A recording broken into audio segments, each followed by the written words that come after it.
Thank you. So last time we were talking about how to look into a computer horoscope. Computer horoscope में हम क्या क्या चीजें देखते हैं, कैसे हम प्रोसीड करते हैं कंप्यूटर हॉरोस्कोप में, तो हमने कुछ एस्पेक्ट कंसिडर किए थे and now we move ahead कि और भी क्या क्या चीजें हैं। कल हम लोग डिस्कस कर रहे थे प्रिंसिपल ऑफ भवति भवम और प्रिंसिपल ऑफ कारका नश्यन्ति भाव, कि कारक भाव का नाश करता है। तो ये हम लोगों ने डिस्कस कर लिया था। अब now the question is about the assessment of a bhav, कि किसी भी भाव के बारे में हम कैसे असेसमेंट करते हैं कि भाव की क्या पोजीशन है एक पर्टिकुलर चार्ट में। इसके मामले में भी कई सारी चीजें हैं। पहले तो आपने देखा होगा कि जो लग्न चार्ट होता है कंप्यूटर हॉरोस्कोप में, उसके साथ एक मून चार्ट भी बना होता है, और उसमें हम क्या करते हैं कि जहां भी मून होता है जिस हाउस में, उसको हम लग्न मानकर, फर्स्ट हाउस मानकर और बाकी हाउसेस की पोजीशन दिखाते हैं। और कुछ जगह सन चार्ट भी बना होता है कि सन का प्लेसमेंट जिस आपके साइन में है हॉरोस्कोप जोडियक में, उसको फर्स्ट हाउस मानकर फिर हम प्रिडिक्शन करते हैं या चार्ट बनाते हैं। और इन तीनों का जो सुपर इम्पोजिशन होता है, आपका सुदर्शन चक्र बना होता है आपके कंप्यूटर हॉरोस्कोप में, तो वो सुदर्शन चक्र जो तीनों का सुपर इम्पोजिशन है, लग्न चार्ट, मून चार्ट और सन चार्ट, इन तीनों को सुपर इम्पोज करके जो चार्ट बनता है उसको हम सुदर्शन चक्र बोलते हैं। अब क्वेश्चन ये पैदा होता है कि बहुत कंफ्यूजन है लोगों के बारे में, कि कुछ लोग तो कहते हैं कि लग्न चार्ट से प्रिडिक्शन करिए, कुछ लोग कहते हैं कि नहीं हम मून चार्ट से करना चाहिए, और कुछ लोग जो पर्टिकुलरली जो वेस्टर्न कंट्रीज में होते हैं वो कहते हैं कि नहीं सन चार्ट से हमें प्रिडिक्शन करना चाहिए। अब क्वेश्चन ये है कि हम क्या करें, because it's lot of confusion कि हम लग्न चार्ट से प्रिडिक्शन करें या मून चार्ट से प्रिडिक्शन करें या सन चार्ट से प्रिडिक्शन करें।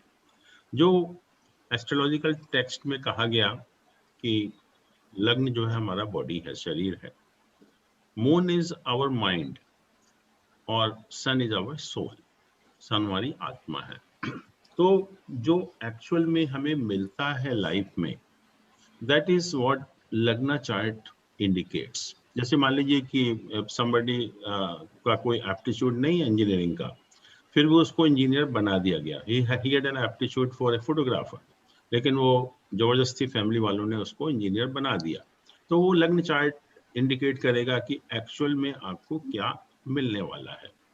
मून है हमारा माइंड है कि हमारा एप्टीट्यूड क्या है, दैट शोड यू एप्टीट्यूड, कि नहीं मैं अगर मून चार्ट से देखेंगे तो it may show that photography is your aptitude, कि अगर हम फोटोग्राफर बनते तो शायद हमको और अच्छा रहता और ज्यादा सक्सेसफुल रहते हम लोग जो है।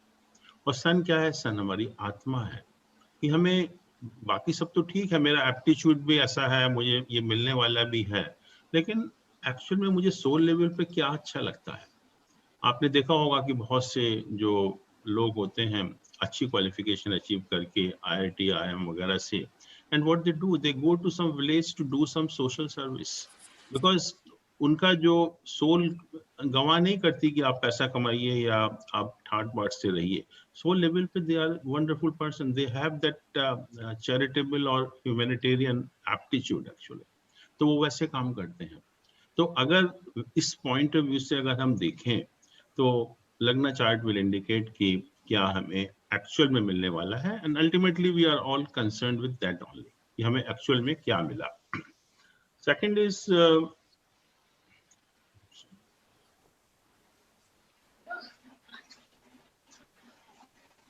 सेकंड जो हमारे एस्ट्रोलॉजिकल टेक्स्ट में कहा गया कि जो भी इन तीनों में से स्ट्रॉन्गेस्ट हो, हम भाव बल भी निकालते हैं और ग्रह बल भी निकालते हैं, मतलब प्लैनेट की स्ट्रेंथ भी निकालते हैं और हाउस की स्ट्रेंथ भी निकालते हैं। तो इसलिए इन तीनों में से जो भी स्ट्रॉन्गेस्ट है, लग्न स्ट्रॉन्ग है या मून स्ट्रॉन्ग है या सन स्ट्रॉन्ग है, नेचुरली वो ही प्रिवेल करेगा आपकी लाइफ में, वही आप कर पाएंगे एक्चुअली में। तो ये भी कहा गया कि इन तीनों में से जो भी स्ट्रॉन्गेस्ट है, लग्न में से, सन में से या मून में से, उस चार्ट से अगर आप प्रेडिक्शन करेंगे तो that predictions will be more accurate as far as your life is concern. अभी भावना ने यही एक क्वेश्चन किया है आज, she has written to me actually, कि जो लग्न चार्ट के साथ एक मून चार्ट भी बना होता है, उसका क्या पर्पस है। और मैं यही कहूंगा कि मून ही नहीं बल्कि सन भी होता है, तो इन तीनों का जो सुपर इम्पोजिशन है वो सुदर्शन चक्र में इंडिकेट होता है। तो इन तीनों में से जो स्ट्रॉन्गेस्ट प्लैनेट है, लग्न, सन और मून, उस चार्ट से अगर हम देखें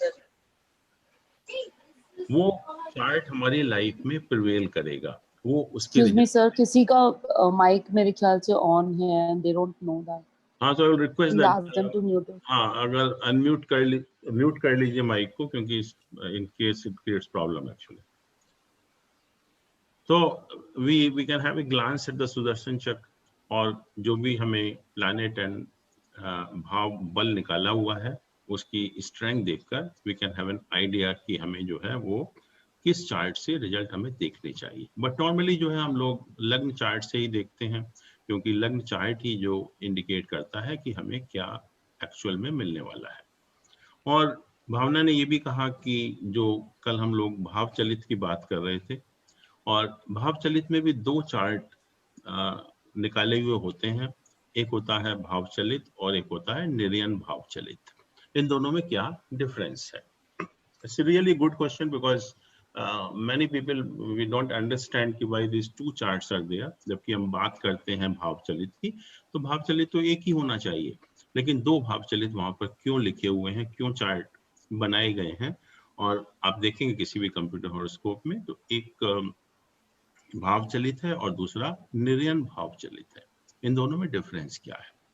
जैसे मैंने कहा था कि जो हम लग्न निकालते हैं, असेंडेंट निकालते हैं, that is the mid point of the first house. उसको हम फर्स्ट हाउस का जो मिड पॉइंट है या भाव मध्य है या कस्प है, वो हम उसको कहते हैं। अब हर हाउस का जो एक्सटेंट निकालना है उसके दो तरीके हैं। एक तो बहुत सिंपल तरीका होता है कि जैसे मैंने कहा कि जो फर्स्ट हाउस असेंडेंट हमने निकाला उसको हमने मिड पॉइंट मान लिया फर्स्ट हाउस का, और उससे 15 डिग्री पहले और 15 डिग्री बाद तक का जो एक्सटेंट होगा that will be the extent of the first house.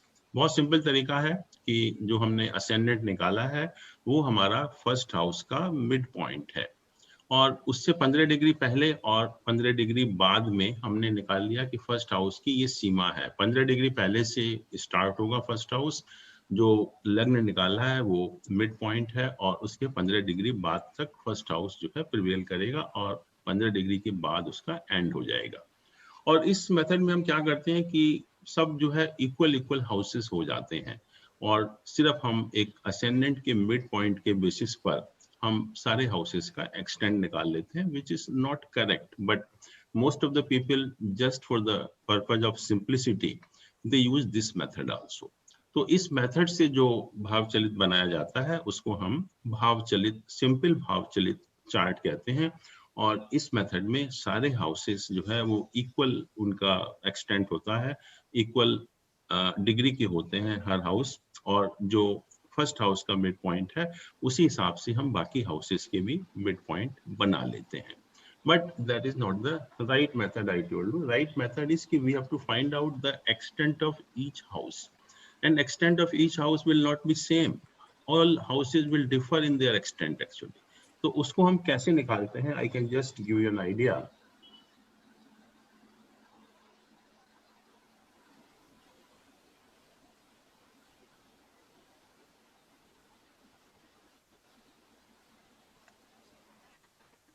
एक मेथड तो आपने ये देखा कि हमने असेंडेंट का ये मिड पॉइंट निकाला और इसमें 15 डिग्री शुरू की और 15 डिग्री बाद में, तो this is the extent of first house. इसी तरह से हम बाकी सारे हाउसेस का भी इक्वल एक्सटेंट होगा, और जो इसका मिड पॉइंट है उसमें 30 डिग्री हम ऐड करते चले जाएंगे, तो we get the mid point of each house. But as I told you that is not the right method. हम क्या करते हैं राइट मेथड में कि लग्न तो हमने निकाला, अपार्ट फ्रॉम द लग्ना we also find out the midheaven, we call it. This is the upper position, इसको हम कहते हैं जेनिथ भी बोलते हैं, या this is also known as upper meridian or the madhya lagna. And madhya lagna is nothing but the midpoint of the 10th house. तो हम जो निर्यन भाव चलित में है वो एक्चुअल हम कैलकुलेशन करते हैं, और हर हाउस की जो सीमा है वो अलग अलग निकालते हैं, और निर्यन भाव चलित में एक्चुअल आता है, तो इसलिए हर हाउस जो है वो अलग अलग डिग्री का होता है। वो जरूरी नहीं है कि वो सेम ही डिग्री का हो, जैसा कि हम नॉर्मल भाव चलित चार्ट में कैलकुलेट करते हैं। तो इसमें सिंपल मेथड है कि जैसे एक पॉइंट निकालने की बजाय we are in a position to calculate this point also with the help of ephemeris. जो भी हमारे पास ephemeris है तो उससे हम जो है ये पॉइंट भी निकाल सकते हैं। तो ये जब दो पॉइंट हमारे पास आ जाते हैं तो इनकी हेल्प से we try to find out the exact starting point of each house, mid point of each house and the end point of each house. Just मैं ऐसे ही बता रहा हूँ आपको, क्योंकि ये जब पॉइंट हमको पता लग गया, this point also we know, तो इसमें अगर हम 180 डिग्री ऐड कर देते हैं तो we get this point. This is the nadir और द पटल लग्न, और we call it a lower meridian. These are the 2 points where the meridian cuts the ecliptic above the earth. ये 2 पॉइंट है, ये mid point of 10th house होता है, ये mid point of 4th house होता है. अब हमको 2 आर्क पता लग गई, एक ये वाली arc that is mid point of 10th house to mid point of 1st house, and another arc which is midpoint of 1st house to midpoint of 4th house. फिर हम इसको क्या करते हैं कि we divide this into 6 equal parts. इस arc को हमने 6 इक्वल पार्ट्स में डिवाइड किए, तो we get all the points from mid point of 10th house to mid point of 1st house. इसी तरह से इस आर्क को हम we divide into 6 equal parts, so we get all the points from mid point of 1st house to mid point of 4th house. फिर इन points में जो यहाँ पर आपको निकालने हैं, इन पॉइंट्स में अगर हम 180 डिग्री ऐड करते चले जाते हैं तो we get all the points from mid point of 4th house to mid point of 7th house. और अगर इसमें हम 180 डिग्री ऐड करते हैं तो we get all the points from mid point of 7th house to mid point of 10th house. तो इस तरह से हम एक्चुअल जो एक्सटेंट होता है ईच हाउस का वो कैलकुलेट करते हैं, which is given in the nirayan bhav chalit. तो ये दोनों चार्ट में डिफरेंस है, बट हमें क्योंकि एक्चुअल पर जाना है तो आपके लिए जो निर्यन भाव चलित है वो रेलेवेंट है, ना कि जो सिंपल भाव चलित आपको निकाला हुआ है वो रेलेवेंट है. तो हमेशा ध्यान रखिए कि जब हम भाव चलित देख रहे हैं तो we have to see the nirayan bhav chalit, not the simple bhav chalit chart. I hope Bhavna is clear now. Yes, uncle, that's very clear. Thank you. And so you mentioned the moon chart is a different chart then, right? Separate from the Lagna chart. Sir एक बार इसे practical करके दिखाएंगे उसमें software में कि किस तरीके से देखें. नहीं, इसमें सॉफ्टवेयर में नहीं है, but when you get this computer horoscope printed from somewhere, so you always find कि जो भाव चलित है वो 2 तरह के भाव चलित उसमें निकाले होते हैं. एक सिंपल भाव चलित होता है और एक निर्यन भाव चलित होता है. मेरे कहने का अर्थ सिर्फ ये है कि जो आप निर्यन भाव चलित को उसकी तरफ आप ध्यान रखिए, ना कि भाव चलित. भाव चलित को छोड़ दीजिए बस. And uncle, can you clarify कि मून चार्ट सन चार्ट कहाँ देखें? फिर मून तो समझ गए, लग्न समझ गए, सन कहाँ पे होगा? सन चार्ट सन जहाँ भी आपके जिस हॉरोस्कोप में जहाँ भी है उसको हम 1st हाउस मान लेते हैं. जैसे मून जहाँ पर था उसको हमने 1st हाउस मान लिया तो मून चार्ट बन गया. ऐसे ही सन जहाँ भी है उसको 1st हाउस मानकर वो सन चार्ट बन जाता है आपका. Got it. और इन तीनों में से जो भी स्ट्रॉन्गेस्ट है तो कहते हैं कि रिजल्ट जो है उस चार्ट से सबसे ज्यादा एक्यूरेट आते हैं. समझ गए. Thank you.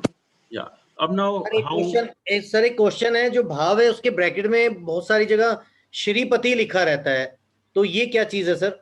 नहीं, श्रीपति में भी some other method actually of calculation. देखिए 3-4 मेथड हैं इसके कैलकुलेशन के. मे भी श्रीपति में भी द सिंपल जो मैंने बताया भाव चलित जो मिड पॉइंट मानकर हम इक्वल एक्सटेंट मान लेते हैं हर हाउस का, तो that may be known by the Shripati method also. Okay. But हमें जो मतलब हमारा जो कंसंट्रेशन है that should be only on the nirayan bhav chalit, not on any other भाव चलित. तो मेन जो है हमें निर्यन भाव चलित को देख के चलना है. बस बस बस वही Right. एक एक्चुअल कैलकुलेशन है, क्योंकि ये जो भाव चलित जो अलग अलग शुरू हुए थे, that was only for the simplicity purpose, जबकि ये कंप्यूटर वगैरह का इतना वो नहीं था, हमको हाथ से बनाने पड़ते थे, तो इसलिए सिंप्लीफाई करने के लिए उन्होंने मान लिया था, but that is not A correct method. जैसे कि पहले हम लोग राहु और केतु का मीन लॉन्गिट्यूड देखा करते थे, क्योंकि कैलकुलेशन पॉसिबल नहीं था, बट आजकल ट्रू लॉन्गिट्यूड मालूम होता है राहु केतु का, तो वो हमें ट्रू लॉन्गिट्यूड पर जाना चाहिए, ना कि मीन लॉन्गिट्यूड पर। और इस सब के लिए इंपॉर्टेंट है कि बहुत से सॉफ्टवेयर में आप देखेंगे कि जब राहु केतु के लॉन्गिट्यूड की बात करते हैं तो उसमें ऑप्शन होता है आपके पास, उसमें या तो मीन लॉन्गिट्यूड जाइए या ट्रू लॉन्गिट्यूड जाइए। तो आजकल क्योंकि पॉसिबल है ट्रू लॉन्गिट्यूड निकालना, तो we have to go by the true longitude of Rahu Ketu, not by the mean longitude. और जो आरूढ़ आरूढ़ कुंडली बोलते हैं सर, ये क्या चीज है? हाँ, वो हम बताएंगे बाद में, that is entirely different actually, तो ओके उसको भी पढ़ेंगे, तो we have some idea about arudha also. Okay तो हम सर हाँ sir may I ask you one question? हाँ, why not? सर किससे रिलेटेड है ये जी सुदर्शन चक्र से? जहाँ जैसे अगर हमने ये सन को ले लिया, सन मून और लगन कुंडली तीन अलग जी अलग हो गई जो सुदर्शन चक्र में दिखाते हैं, बिल्कुल, तो सर इनकी राशि नंबर तो अलग अलग हो गए। वही मैंने सपोज कहा अलग अलग होंगे, पूरे ही अलग होंगे वो, बिल्कुल। हाँ, तो उसमें फिर हम वेटेज किसको देंगे? फॉर एग्जाम्पल की मैंने सूर्य कहा कुंडली कि में लग्न और सन और मून, हाँ ये जी तीन चीजें हैं, इनकी स्ट्रेंथ आपको मालूम है, हाँ जी तो इन तीनों में से जो भी स्ट्रॉन्गेस्ट होगा, हाँ हाँ कहते हैं वो आपकी लाइफ में प्रिवेल करेगा। इसका मतलब उस चार्ट से अगर आप देखेंगे तो रिजल्ट आपके सबसे ज्यादा एक्यूरेट होंगे। सर सपोज किसी के फर्स्ट हाउस खाली है, फर्स्ट हाउस में 1 नंबर राशि है लगन कुंडली में, जी और चंद्र कुंडली में उसकी 12 नंबर पाइसिस आ गया, बिल्कुल, और फिर उसका सूर्य कुंडली में उसका सन भी आ गया और जुपिटर और मरकरी भी है, और वो जी 2 नंबर राशि के साथ है, टॉरस के साथ। हम्म तो हम्म। हम इसमें किसको स्ट्रॉन्ग मानेंगे सर? टॉरस वाली को ना? नहीं नहीं नहीं, मैं कह रहा हूँ कि हमने जो बात की थी कि हम जब हॉरोस्कोप में ग्रह और भावबल निकालते हैं, हाँ जी हर हाउस की स्ट्रेंथ निकालते हैं और हर प्लैनेट की स्ट्रेंथ निकालते हैं, तो अच्छा हर हॉरोस्कोप में आपको हर प्लैनेट की स्ट्रेंथ का आइडिया होता है और हर हाउस की स्ट्रेंथ का भी आइडिया होता है। तो हाउस मतलब लग्न का जो स्ट्रेंथ होगी वो फर्स्ट हाउस की स्ट्रेंथ हो गई, फिर जो दो प्लैनेट हैं सन और मून, उनकी स्ट्रेंथ का भी आपको पता है, बिकॉज एक full page is devoted to the strength of planet and the house. तो जी उससे हम देख लेंगे कि इनमें स्ट्रॉन्गेस्ट कौन सा है, सबसे ज्यादा स्ट्रेंथ किसकी है, तो रिजल्ट हमें उस चार्ट से देखेंगे तो they will be more accurate, this is what I am saying. जो सर ये षडबल और बाहुबल होता है? बिल्कुल बिल्कुल, षडबल और भावबल जो होता है, षडबल मीन्स कि प्लैनेट की स्ट्रेंथ होती है और भावबल मीन्स कि हर हाउस की स्ट्रेंथ होती है। ओके, और इसमें सर मतलब वो माना क्या गया, एवरेज पॉइंट क्या मिलेंगे उसको? I will just show you.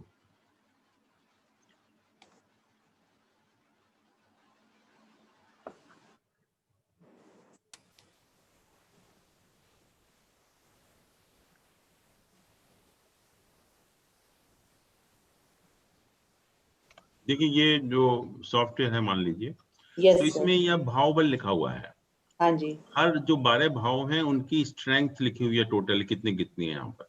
जी ऐसे ही षडबल निकला है, ये प्लैनेट हैं सारे, हाँ इनकी स्ट्रेंथ कितनी कितनी है वो लिखा हुआ है, इतने इतने रुपये स्ट्रेंथ है इनकी। Right sir. So you have an idea about the strength of each planet as well as the strength of each house.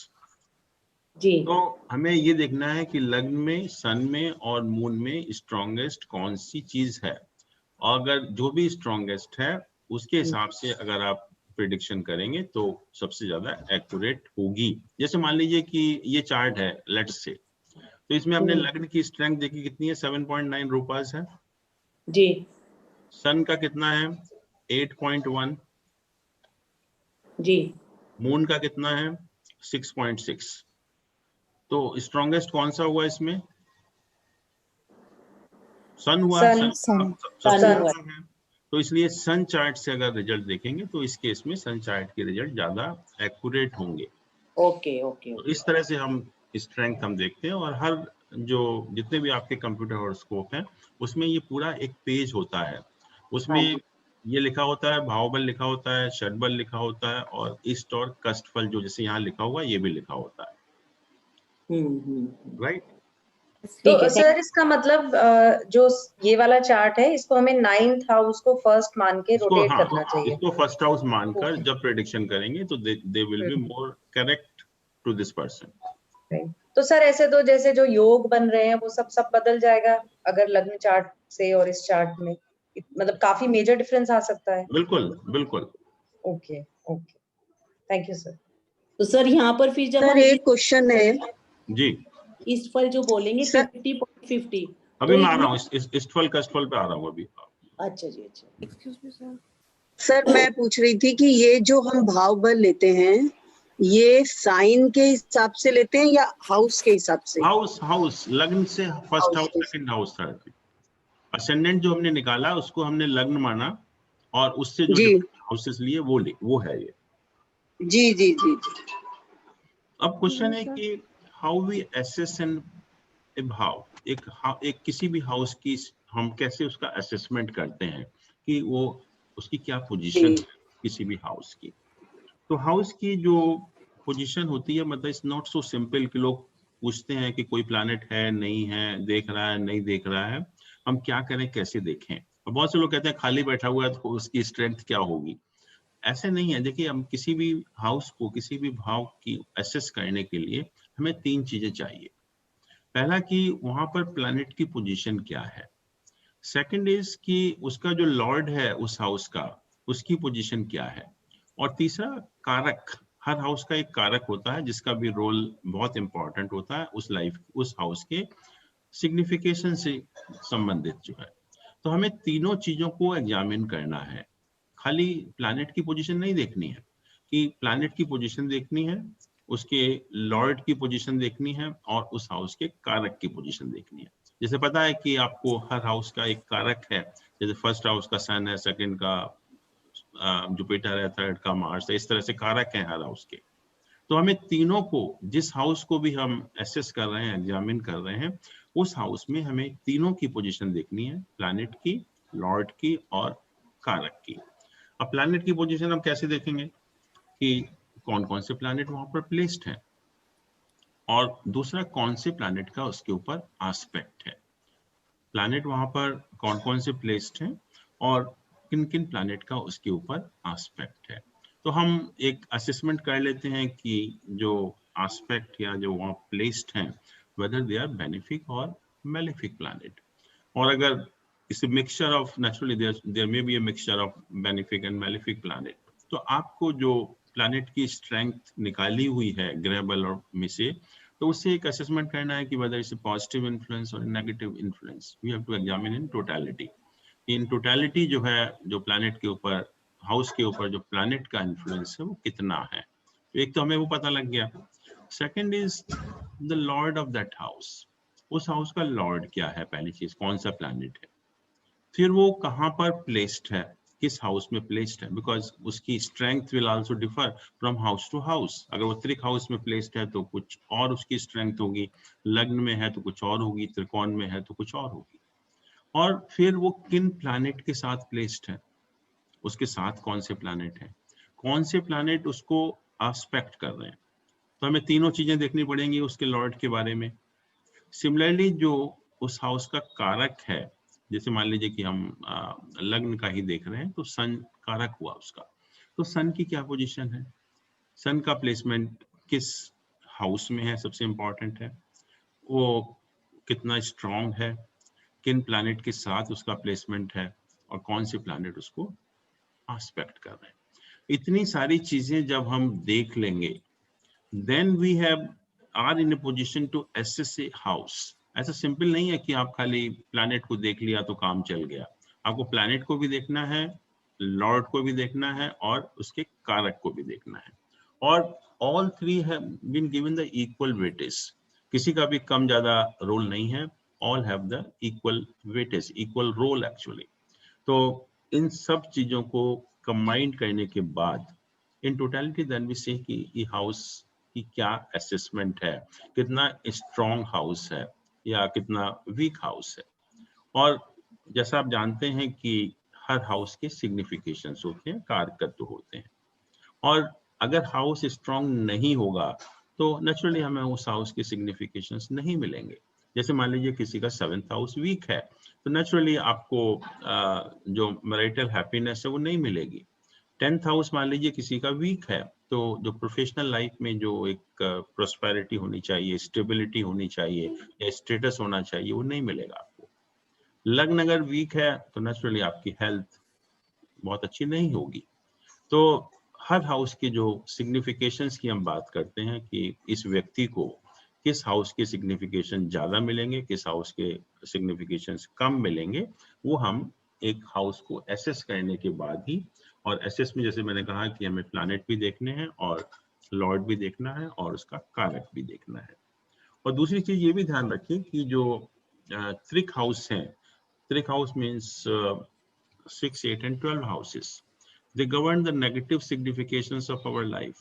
वो उल्टे हैं बिल्कुल। बाकी हाउसेस तो हमारे पॉजिटिव सिग्निफिकेशंस को गवर्न करते हैं, लेकिन जो त्रिक हाउसेस होते हैं वो हमारे नेगेटिव सिग्निफिकेशंस को गवर्न करते हैं। तो अगर हम त्रिक हाउस को बहुत ज्यादा स्ट्रॉन्ग कर देंगे तो नेचुरली हमारे जो नेगेटिव सिग्निफिकेशंस है बढ़ जाएंगे। तो इसलिए हम नहीं चाहते कि हमारे जो particularly 8th and 12th houses हैं वो स्ट्रॉन्ग हो, वो भी होने चाहिए। बट 6th हाउस का बहुत स्पेशल रोल है क्योंकि ये उपाच्य स्थान भी है, त्रिक हाउस भी है, त्रिष्टाय हाउस भी है, और it's very important house from profession point of view, क्योंकि जो प्रोफेशन का हमारा भाव होता है 10वां भाव, उससे ये 9th पोजीशन होती है। इसका मतलब ये प्रोफेशन के लिए भाग्य स्थान बन जाता है। और 9th हाउस से 10th पोजीशन होती है कि जो भी आपको सक्सेस मिलती है ऑल योर वेंचर्स, जो भी आप रिसोर्सेस पुट करते हैं या जो भी एफर्ट्स आप लगाते हैं उसमें कितनी आपको सक्सेस मिलेगी, आपकी वेस्टेज होंगे रिसोर्सेज या नहीं होंगे, या you get 100% success, all those things are decided by the 6th house. तो 6th हाउस को हम इतना वीक नहीं मानते, नहीं करना चाहते। 6th हाउस में को हम थोड़ा सा स्ट्रांग बनाना चाहते हैं, naturally at some cost, because we compromise there, maybe because opponents may increase, but because it's very very important aspect of your life. तो अगर आपको प्रोफेशन में कोई हाई स्टेटस मिलना है तो आप हमेशा देखेंगे कि जो 6th हाउस का एसोसिएशन डेफिनेटली होगा या 6th हाउस जो है स्ट्रांग भी होगा। ऐसे ही जो हमने 8th हाउस की बात की अभी, 8th हाउस त्रिक हाउस है, this is the worst house, but profession के पॉइंट ऑफ व्यू से इट बिकम्स इंपॉर्टेंट हाउस, कि प्रोफेशन के हाउस से 10th हाउस से ये 11th हाउस हो जाता है, और 11th हाउस होता है हमारे गेन का हाउस है। तो it is the house of gains in the profession. तो भले ही वो खराब हो लेकिन प्रोफेशन के पॉइंट ऑफ व्यू से बहुत इंपॉर्टेंट है। और जिन आप यू कैन सी योरसेल्फ कि जिन लोगों को हाई स्टेटस मिला है प्रोफेशन में, you always find that the 10th house has an association with the 6th as well as the 8th house. Problem तो है क्योंकि अगर जब एसोसिएशन होता है तो नेचुरली प्रॉब्लम्स एंड हर्डल्स भी बढ़ती हैं, लेकिन उनके बिना आपको स्टेटस भी नहीं मिल सकता।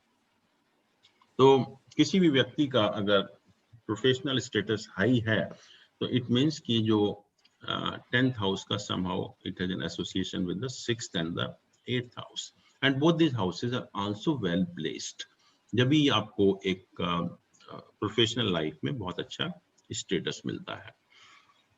तो ये था अबाउट ए भाव। अब नाउ क्वेश्चन इज कि how to predict an event, कि भाव तो ठीक है कि इस हाउस के सिग्निफिकेशंस आपको मिलेंगे नहीं मिलेंगे, all those things are okay, but what we are concerned is the prediction of an event। मान लीजिए कोई आपसे पूछता है कि मुझे जॉब कब लगेगा, या मेरी शादी कब होगी, या बच्चे कब होंगे, तो that is an event, कि आपको उसका बताना है कि एक इवेंट को प्रेडिक्ट करना है। तो इवेंट को हम कैसे प्रेडिक्ट करते हैं? I'm telling you the basic things actually, कि 3 चीजें हैं। जैसे हमने एक प्लैनेट की पोजीशन है, एक या भाव की एक पोजीशन, जैसे हमने एसेस की अभी कि हमने सारा देखा उसका कि प्लैनेट की क्या पोजीशन है, कारक की क्या पोजीशन है, लॉर्ड की क्या पोजीशन है, that is about a house, particular house. फिर हम देखते हैं कि दशा कौन सी ऑपरेट हो रही है। और हम लोग जो हमने देखा है, हम we are depending only on the Vimshottari dasha. दशाएं बहुत सारी हैं, लेकिन आजकल most of the people they use only Vimshottari dasha. और विंशोत्री दशा में भी हमने देखा था कि हम 3 दशाएं निकालते हैं, एक महादशा, एक अंतरदशा और एक प्रत्यंतर दशा, मेन पीरियड, सब पीरियड एंड सब पीरियड। और जो रिजल्ट हमको मिलते हैं वो या तो मेन पीरियड लॉर्ड के मिलेंगे या सब पीरियड लॉर्ड के मिलेंगे, या तो महादशा के होंगे या अंतरदशा के होंगे। और वो कैसे डिसाइड होगा कि जो इन दोनों में से महादशा लॉर्ड और सब दशा लॉर्ड में से जो भी प्लैनेट स्ट्रॉन्ग होगा, स्ट्रॉन्गर होगा, उसके रिजल्ट हमें एक पर्टिकुलर टाइम में मिलेंगे। तो इसीलिए जब महादशा कोई भी ऑपरेट होती है तो उसके रिजल्ट हमेशा एक से नहीं रहते हैं, वो रिजल्ट जो है वो सब दशाओं के ऊपर भी डिपेंड करते हैं। और मेन और सब दशा में जो भी स्ट्रॉन्गर प्लैनेट होता है उसके रिजल्ट हमें एट ए पर्टिकुलर टाइम मिलते हैं। और जो प्रत्यंतर दशा लॉर्ड होता है, सब पीरियड लॉर्ड होता है, that helps us in implementation of the results indicated by main and the sub period Lord.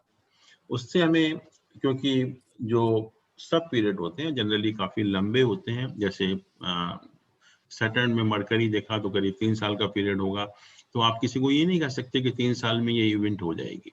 You have to pinpoint the date और एटलीस्ट द वीक और द फोर्टनाइट एक्चुअली। तो वो हम कैसे करेंगे कि फिर हम देखेंगे कि प्रत्यंतर दशा लॉर्ड कब फेवरेबल दशा उसकी आ रही है। और प्रत्यंतर दशा लॉर्ड छोटा होता है, 1 महीना 2 महीना 15 दिन का, इस टाइप से। तो उस दशा में उस टाइम में जो है वो इवेंट हो जाएगी। और उसके बाद फिर हम ट्रांजिट के भी रिजल्ट देखते हैं। ट्रांजिट मतलब आज के टाइम में जो प्लैनेट का ट्रांजिट हो रहा है उसका आपके हॉरोस्कोप के ऊपर क्या इन्फ्लुएंस होगा, वो भी हम एक डिटेल में डिस्कस करेंगे यहाँ पर क्लास में कि ट्रांजिट के रिजल्ट हम कैसे देखते हैं।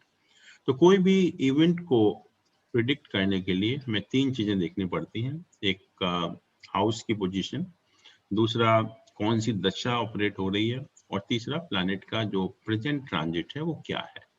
और अगेन जैसे मैंने कहा कि भाव के लिए हम जो प्लैनेट लॉर्ड और कारक को इक्वल इंपॉर्टेंस देते हैं, ऐसे ही जो हम इवेंट प्रेडिक्ट करते हैं उसमें भी हम भाव को, दशा को और ट्रांजिट को इक्वल इंपॉर्टेंस देते हैं, 1/3 1/3 1/3।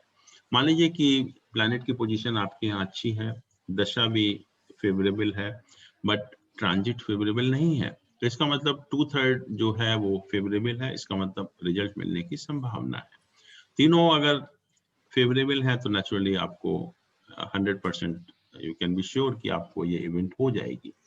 तो उस पॉइंट ऑफ व्यू से हमें देखना है कि तीनों का जो, जैसे मैंने कहा कि दशा का भी इक्वल रोल है, ट्रांजिट का भी इक्वल रोल है, और जो कंसर्न हाउस है उसका भी जो है वो इक्वल रोल होता है। तो तीनों को कंबाइन करने के बाद ही हम किसी भी इवेंट को प्रेडिक्ट करते हैं। तो यहाँ पर dasha system we have already done in the earlier class, but in this class we will talk about transit of planets also. अब जैसा हमने देखा अभी कि जो ग्रह बल और भाव बल, just now I showed you the horoscope, उसमें इष्टफल और कष्टफल भी लिखा हुआ था हर प्लैनेट का। So what is this ishtaphal and kashtaphal? ये जो हम लोग ग्रह बल निकालते हैं, स्ट्रेंथ ऑफ द प्लैनेट निकालते हैं, षटबल, तो उसी में से हम लोग उसी टाइम हम हर प्लैनेट का इष्टफल और कष्टफल निकालते हैं, कैलकुलेट करते हैं। उसका फॉर्मूला है, that formula also we will discuss. इष्ट का मतलब होता है कि शुभ फल और कष्ट मतलब अशुभ फल। और बहुत बार ऐसा होता है कि हमें आइडिया नहीं लगता कि प्लैनेट आपके लिए अच्छा है या खराब है, and most of the time we get confused कि इसके रिजल्ट हमें कितने अच्छे मिलेंगे, कितने खराब मिलेंगे। और जैसा मैंने कहा कि उसको जानने का इट्स नॉट एन ईजी तरीका, it's a very complicated method, और हमको इतनी सारी चीजें देखनी पड़ती हैं। उसके बाद अगर हमें आइडिया लगता है कि ये प्लैनेट आपके लिए कितना अच्छा है और कितना खराब है, क्या उसकी एसेट्स है, क्या उसकी लायबिलिटीज है। लेकिन जब आप कंप्यूटर हॉरोस्कोप देख रहे हैं और वहां पर एक टेबल बनी हुई है, उसमें हर प्लैनेट का इष्टफल और कष्टफल लिखा हुआ है, And with this istfal and custfal, you can have a very good assessment about the result expected from a planet. अब देखिए इतनी मेहनत करने के बाद आपको निकालना, फिर भी आप डाउटफुल रहेंगे कि हमें रिजल्ट अच्छे मिलेंगे या खराब मिलेंगे, लेकिन just by having a glance on the ishtaphal and kashtaphal you can have a very good idea about the results expected from a planet. जैसे कि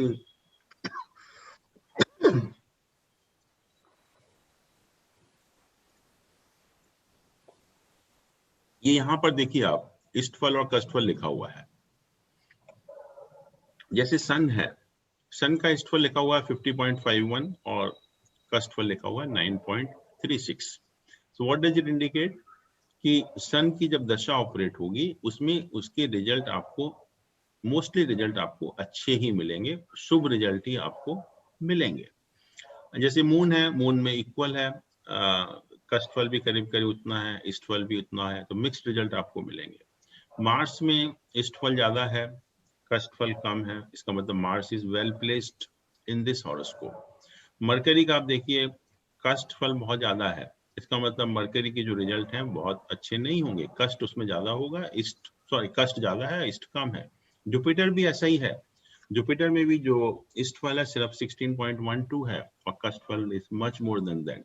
Similar is the case with the Venus कि ishtaphal is only 16.09 whereas kashtaphal is इतना. And Saturn का उल्टा है, Saturn का जो ईस्टफॉल है बहुत ज्यादा है एज कंपेयर टू कस्टफॉल. तो इस जस्ट इस केबल को देखकर आपको एक आइडिया हो गया कि हर प्लैनेट से आप क्या एक्सपेक्ट करेंगे.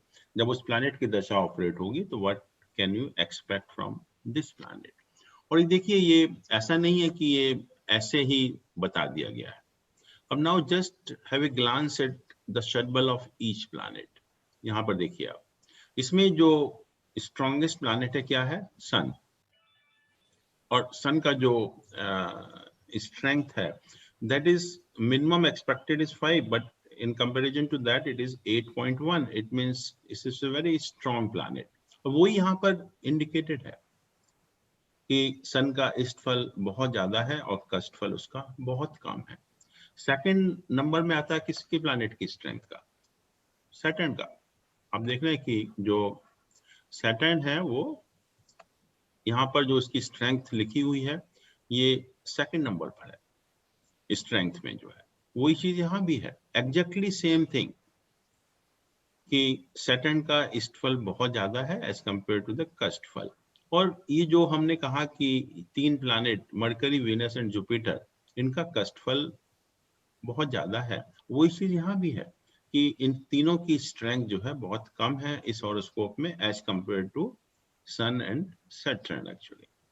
तो इससे हमें एक कितना अच्छा एक असेसमेंट मिल जाता है ईस्टफॉल कस्टफॉल से कि just by having a glance at kashtaphal and ishtaphal of each planet you have a wonderful assessment कि आपको ज्यादा मेहनत करने की जरूरत नहीं है. जस्ट एक ग्लांस करिए इसके ऊपर and you can have a very good idea about the asset and liability of each planet. And what you see, these are all related. ऐसा नहीं है कि इससे रिलेशन नहीं हो रहा, एग्जैक्टली रिलेट भी कर रहे हैं एक दूसरे से. तो मेरा यही है बताने का पर्पस कि जब भी आप कंप्यूटर हॉरोस्कोप देखें and when you are in doubt or otherwise also just have a glance at this also कि हर प्लैनेट का ईस्टफॉल और कस्टफॉल कितना है, उसके हिसाब से आपको रिजल्ट मिलेंगे उस प्लैनेट के, शुभ और अशुभ प्लैनेट के. तो बहुत एक सिंपल तरीका है, बहुत ही एक आसान तरीका है किसी भी प्लैनेट की एसेट एंड लायबिलिटी को जानने का. सर हम अगर कोई इसमें planet है- रेशो देखें या रैंक देखें हाँ, इट्स वेरी गुड क्वेश्चन कि रैंक देखें या रेशियो देखें. बताइए क्या देखना चाहिए आपके हिसाब से. सर मुझे तो समझ नहीं आ रहा है. रेशियो. रैंक देखना चाहिए. Suppose all the planets are weak in your horoscope, in anybody's horoscope, let us say all planets are weak. तो वहां भी तो Rank रैंक ही देखना चाहिए. 1 2 3 कंपैरेटिव रैंक तो वहां भी होगा. Yes, This sir. rank has nothing to do with the strength of the planet. This rank only ratio देखेंगे. your comparative strength of the planet in your birth chart. Yes, So this ratio is more important. Ratio देखना पड़ेगा. कि minimum requirement 5 है, उसके Yes. Against में आपका 8.1 है, तो इसमें सन इज वेरी पावरफुल. तो ये रेशियो आपको देखना है, ना कि ये तो खैर कंपैरेटिव एक प्लैनेट की स्ट्रेंथ हो गई आप किसी की हॉरोस्कोप में जो है, बट एक्चुअल स्ट्रेंथ तो यही हुआ रेशियो जो है. सर लेकिन दशा और अंतर दशा में अगर हमें निकालना हो कि किसकी ज्यादा स्ट्रॉन्ग, उसके लिए रैंक देखना ज्यादा बेटर नहीं है कि कौन सा प्लैनेट ज्यादा हाई. मैंने कहा कि मान लीजिए सारे प्लैनेट वीक हैं आपके हॉरोस्कोप में.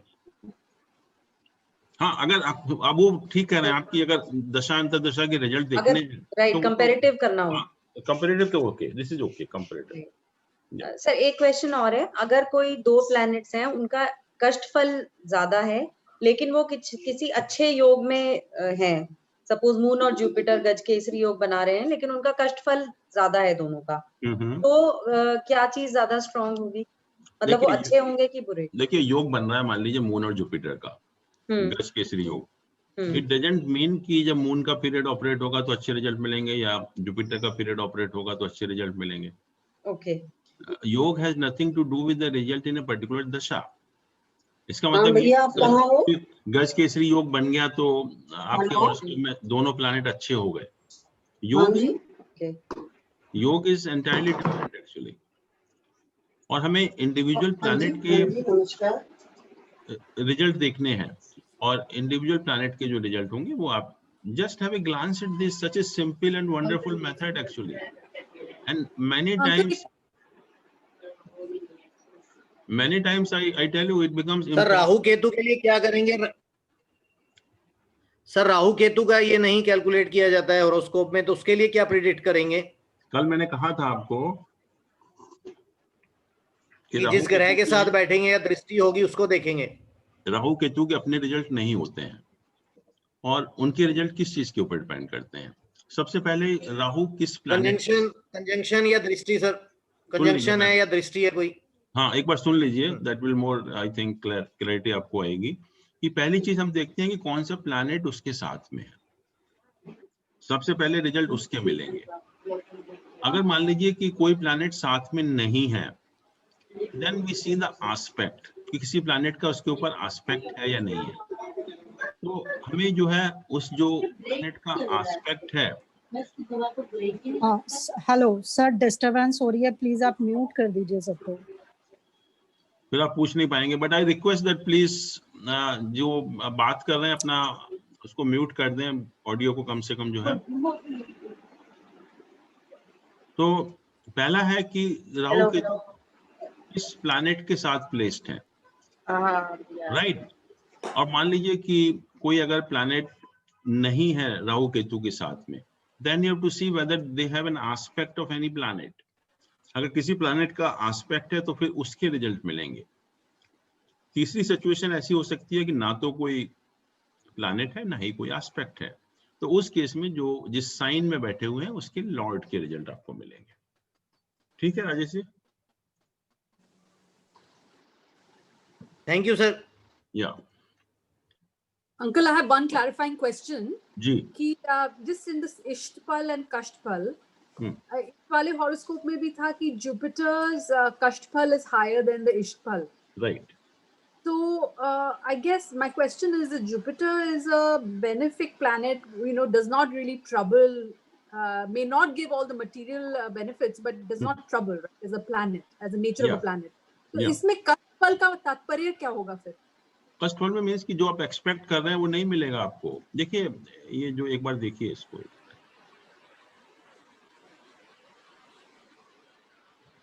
ये वैसे भी Mercury Venus Jupiter 8th house में प्लेस्ड है, और 8th हाउस में कोई भी प्लैनेट जब प्लेस हो जाता है तो वो बहुत वीक प्लैनेट हो जाते हैं. कि अगर ये प्लैनेट किसी और हाउस में होते तो results would have been entirely different actually. But 8th house में होने की वजह से आप ये देख रहे हैं कि इनकी पोजीशन 5, 6, 7 हो गई स्ट्रेंथ में. They have become weaker. If they were placed in some other house they would have become very strong. और जब ये इसका कहा इष्टफल इतना है और कष्टफल इतना है, तो इसका मतलब परेशानियां ज्यादा होंगी और जो अच्छे रिजल्ट मिलेंगे वो कम मिलेंगे. Now they are not acting as a benefic planet because they have gone to the 8th house. और 8th हाउस में तो कहते हैं कि जैसे वो एक खड्डे में चला जाता है प्लैनेट, जो है बेकार हो जाता है, उसके रिजल्ट आपको नहीं मिलते फिर उतने अच्छे जो है। ठीक है। Uncle, can you help us connect this conversation to the previous conversation we had? कि अगर किसी के horoscope में moon chart is the strongest, तो अगर हम moon chart को, basically we assume the moon chart is the lagna chart, right? We basically use that as the basic way of prediction. तो अगर हम वो करेंगे तो फिर ये शतबल और देखिए basic chart that we see is this lagna chart. This is the first house. Why we make the moon chart? उसके दो पर्पस हैं। एक तो मैंने कहा कि जो भी स्ट्रॉन्गेस्ट है उसके मिलेंगे, और दूसरा जब आप ट्रांजिट के रिजल्ट आप देखेंगे तो most of the people they use the moon chart for result of transit. That's why it becomes important from the result of transit also. तो इसीलिए मून चार्ट को अलग से बनाया जाता है कि जिससे कोई भी व्यक्ति अगर ट्रांजिट के रिजल्ट देखना है और उसको मून चार्ट से देखने हैं तो वो देख सकता है उस टाइम. बट जो हम लोग बेसिक हॉरोस्कोप देखते हैं वो लग्न वाला ही देखते हैं, इसको फर्स्ट हाउस मानकर, because this is what you are going to get actually in actual practice. Okay, understood.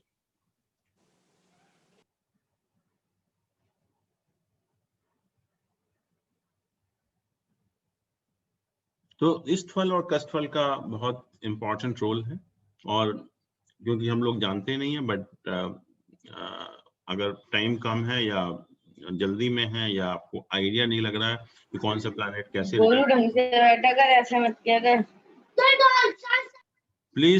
Please mute your audio, actually it's causing lot of disturbance.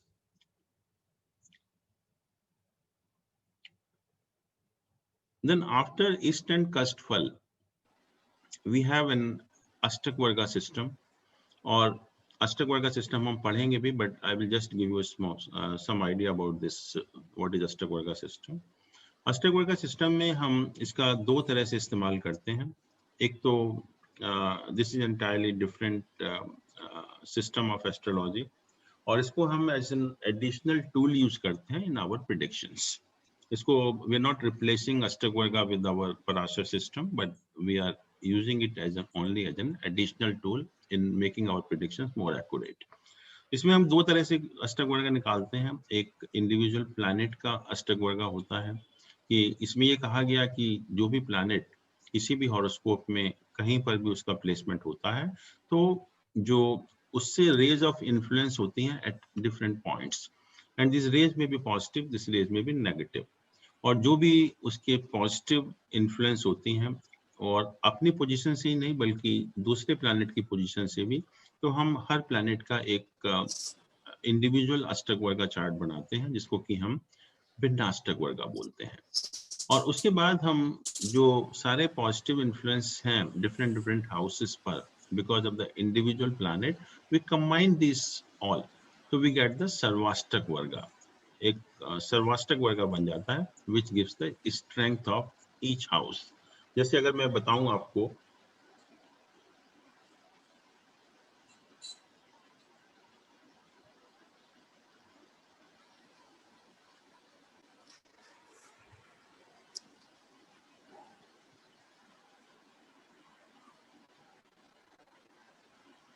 ये चार्ट हैं, ये 8 चार्ट तो होते हैं ये इंडिविजुअल और असेंडेंट के, और ये होता है सर्वाष्टक वर्ग. तो जैसे भिन्नाष्टक वर्ग है कि हर प्लैनेट का, असेंडेंट का, मार्स का, वीनस का, जुपिटर का, मून का, सन का, मरकरी का और सैटर्न का. इसका हम दो तरह से यूज करते हैं. एक तो प्लैनेट की स्ट्रेंथ को मालूम करने का, दूसरा हम हाउस की स्ट्रेंथ मालूम करने के लिए करते हैं, और तीसरा हम मालूम करते हैं कि ट्रांजिट के रिजल्ट आपको किस तरह से मिलेंगे. It's very useful system at least for finding out the result of transit of each planet. तो उसमें हम क्या करते हैं कि मान लीजिए कि हमें ये देखना है कि सन आपका कितना पावरफुल है. यहाँ पर सन का जो है यहाँ पर आपके हॉरोस्कोप में प्लेस्ड है वो कितना स्ट्रॉन्ग है सन. तो हम क्या करेंगे कि ये जो भिन्नाष्टक वर्ग बनाएंगे सन का, इसमें आप देख रहे हैं कि डिफरेंट हाउसेस में डिफरेंट डिफरेंट पॉइंट्स लिखे हुए हैं, 1 2 3 4 5 इस टाइप के पॉइंट्स लिखे हुए हैं। और ऐसे ही जो इंडिविजुअल प्लैनेट के अष्टक वर्गा में पॉइंट लिखे हुए हैं और यहाँ पर हर हाउस के टोटल पॉइंट्स हैं। तो ये इंडिकेट करते हैं कि हर हाउस की जो स्ट्रेंथ है वो कितनी है। जैसे मान लीजिए 28 यहाँ लिखा हुआ फर्स्ट हाउस में, यहाँ 30 लिखा हुआ है, ये 35 लिखा हुआ है, ये 38 लिखा हुआ है, ये 27 लिखा हुआ है, ये 34 लिखा हुआ है। तो इसका मतलब यहाँ पर जो स्ट्रॉन्गेस्ट हाउस है वो कौन सा है? 6th हाउस है। 6th house is the strongest house. उसके बाद 11th हाउस है स्ट्रॉन्गेस्ट, फिर ये 3rd हाउस और ये चारों जो पांचवें स्थान है वो यहाँ पर स्ट्रॉन्ग है। इसके अलावा जैसे एक पर्टिकुलर पोजीशन कोई प्लैनेट है तो उसको हम कैसे निकालेंगे। जैसे मान लीजिए कि मून है यहाँ पर और मून आपको लग रहा है कि सैटर्न के साइन में बैठा हुआ है, राहु के साथ बैठा हुआ है, तो it doesn't appear to be a good position of moon. यहाँ पर कि कोई भी अगर ये हॉरोस्कोप देखेगा तो वो ये कहेगा कि मून की पोजीशन बहुत खराब है, मून एक राहु के साथ एफ्लिक्टेड भी है और 6th हाउस में इसका प्लेसमेंट है और सैटर्न के साइन में प्लेस्ड है। तो कोई भी होगा, मतलब I am not talking of myself और any one of you also, आप सभी यही कहेंगे कि मून की पोजीशन यहाँ पर अच्छी नहीं है, इसी से बैड पोजीशन एक्चुअली, यही कहेंगे आप लोग सब। और यस सर। उसके लिए दो चीजें, जब मून का अष्टक वर्गा ये वाला है, यहाँ लिखा हुआ है मून का भिन्नाष्टक वर्गा, और यहाँ मून का प्लेसमेंट है, यहाँ कितने पॉइंट लिखे हुए हैं? 8 points, 8, and these are the maximum points which any भिन्नाष्टक वर्गा can have. These are the maximum point. And what does it indicate? कि moon is the most powerful planet in this horoscope. It's not a weak planet. जो आपका assessment था या किसी का भी जो असेसमेंट होगा वो यही होगा, मैं आपकी गलती नहीं कर रहा। Anybody will see the horoscope, वो यही कहेगा कि मून इसमें बहुत खराब प्लेस्ड है। And thing is the moon is the strongest planet in this case, क्योंकि यहाँ पर अष्टक वर्गा में 8 पॉइंट है, कि 8 पॉइंट तो बहुत रेयर होते हैं एक्चुअली में, क्योंकि these are the maximum point one can have, तो moon becomes the strongest planet. और ये जो बाकी हाउसेस में पॉइंट लिखे हुए हैं ये बताते हैं कि ट्रांजिट के रिजल्ट कैसे कैसे होंगे।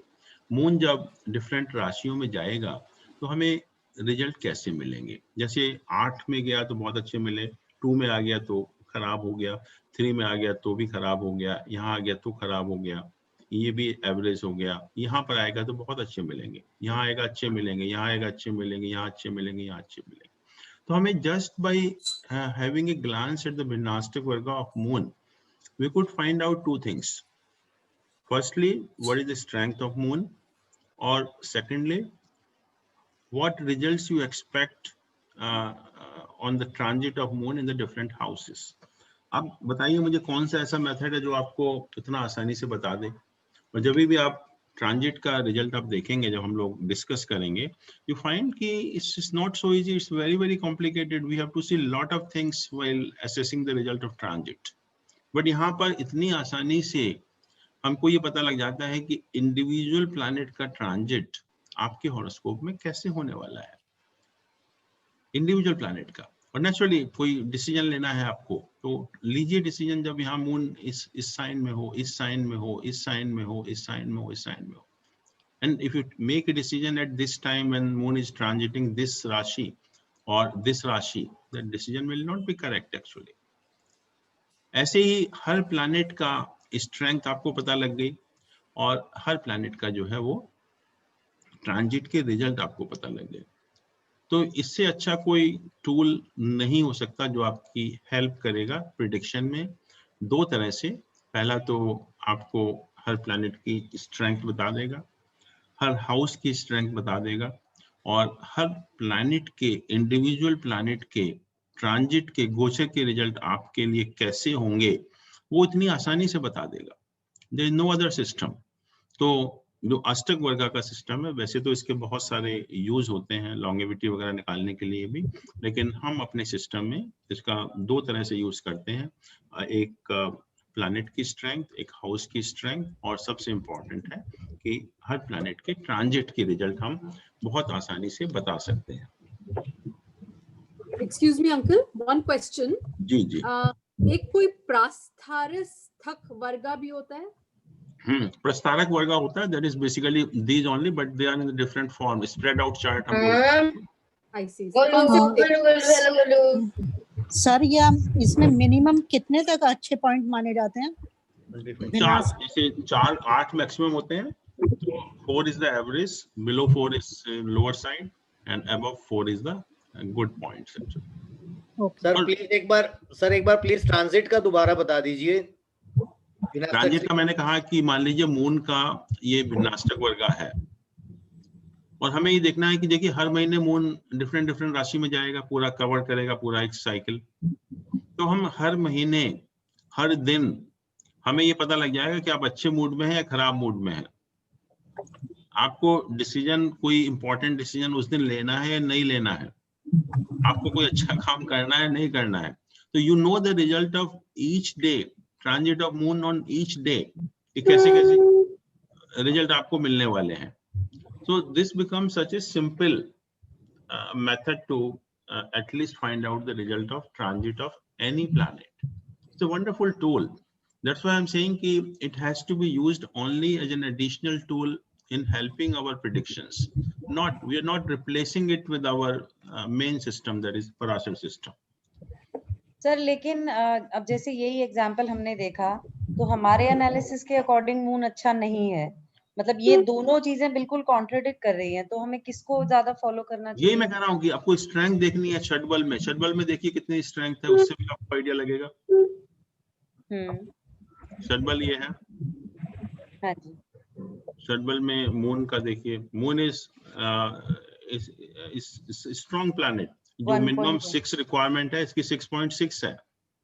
राइट। तो moon is not weak as per this Shadbala also. Okay. और ऐसा नहीं कि they will always match, and many time it happens कि you are not able to judge कि उस planet की position क्या है। I'm just giving you an example, but it will happen most of the time. कि आपको पता ही नहीं चलेगा कि मैं क्या कहूँ इसके बारे में जो है। राइट। तो सर षटबल और ये अष्टक वर्गा, भिन्नाष्टक वर्गा, ये मैच करने चाहिए आइडियली? नहीं, करते ही हैं, वो करेंगे ही, करेंगे भी। ठीक है सर, थैंक यू।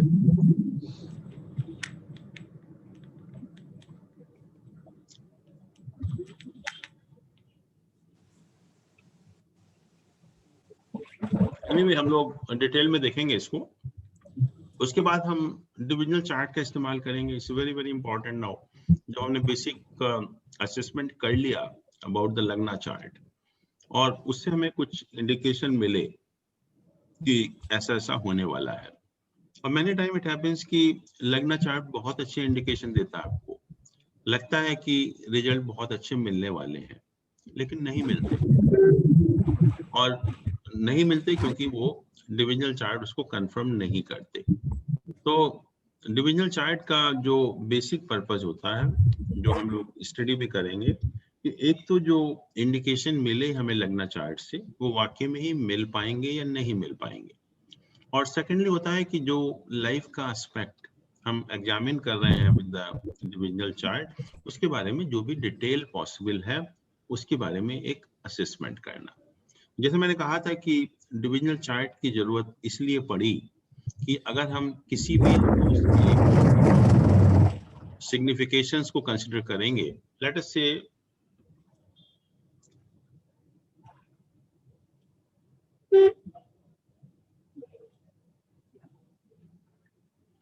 किसी भी हाउस की अगर हम सिग्निफिकेशंस को कंसिडर करें, let's say fourth house mother को भी बताता है relatives, conveyance, domestic environment, land, house, education, landed property, profession and all those things. मान लीजिए किसी का फोर्थ हाउस बहुत खराब है, बहुत ज्यादा इन्फ्लिक्टेड है, तो इसका मतलब जो लग्न चार्ट से तो ये हुआ कि फोर्थ हाउस के आपको सिग्निफिकेशंस नहीं मिलेंगे। जैसे कि ना तो माँ का सुख मिला, न कन्वेंस का सुख मिला, न प्रॉपर्टी का सुख मिला, न एजुकेशन का सुख मिला, न आपकी डोमेस्टिक एनवायरनमेंट ठीक रही, ना आपका प्रोफेशन ठीक रहा, आपको चेस्ट से संबंधित बीमारियां भी होंगी, तो क्या मिला लाइफ में? You are not going to get anything. और ऐसा नहीं होता कि अगर फोर्थ हाउस बहुत ज्यादा एफ्लिक्टेड है तो you may not gate 1 or 2 out of this all this significations. तो आप किसी भी हाउस को कंसिडर करेंगे डिविजनल चार्ट में या लग्न चार्ट में, तो आप देखेंगे कि each house covers almost every aspect of your life. कि अगर एक भी हाउस आपका एफ्लिक्टेड है, बहुत ज्यादा खराब है, तो लग्न चार्ट के हिसाब से आपको कुछ नहीं मिलना चाहिए। तो हम डिविजनल चार्ट की मदद से what we do, we try to examine और assess the individual aspect of the life. जैसे इसमें है तो हम मदर को हम अलग से एग्जामिन करेंगे, कन्वेंस को अलग से एग्जामिन करेंगे, लैंड को अलग से एग्जामिन करेंगे, एजुकेशन को अलग से एग्जामिन करेंगे, प्रोफेशन को अलग से एग्जामिन करेंगे, and for those purpose we use the divisional chart. और डिविजनल चार्ट से हमें एक प्लैनेट की स्ट्रेंथ का भी आइडिया होता है कि प्लैनेट किस किस डिविजनल चार्ट में उनका प्लेसमेंट कैसा है। तो we have some idea about the strength of the planet also. हम लोगों ने डिस्कस किया था कि 16 डिविजनल चार्ट होते हैं डिफरेंट पर्पस के लिए। ये ऑलरेडी हम लोग देख चुके हैं। राशि हो रहा D3, D4, D7, D9, D10, D16, D20, D4, D27, 30, 40 और 45 एंड 60। तो 16 डिविजनल चार्ट है जिसका हम इस्तेमाल करते हैं। और इसमें से हम जो मेन चार्ट हैं, पर्टिकुलरली होरा चार्ट है, सप्तांश चार्ट है, नवांश चार्ट है, दशांश चार्ट है, वो हम लोग डिटेल में एग्जामिन करेंगे, क्योंकि हर डिविजनल चार्ट को देखने का तरीका अलग होता है। These charts are not to be examined like ordinary Lagna chart. Each chart is to be examined in a different way. हम देखेंगे कैसे हम एग्जामिन करते हैं। और जैसे मैंने कहा कि डिविजनल चार्ट की मदद से पहले तो जो इवेंट हमने इंडिकेशन मिला हमको लग्न चार्ट से, वो एक्चुअल में मिलेगा या नहीं मिलेगा, क्योंकि अगर डिविजनल चार्ट कंफर्म नहीं करेगा तो हमें वो इवेंट या वो घटना हमारे साथ नहीं हो पाएगी।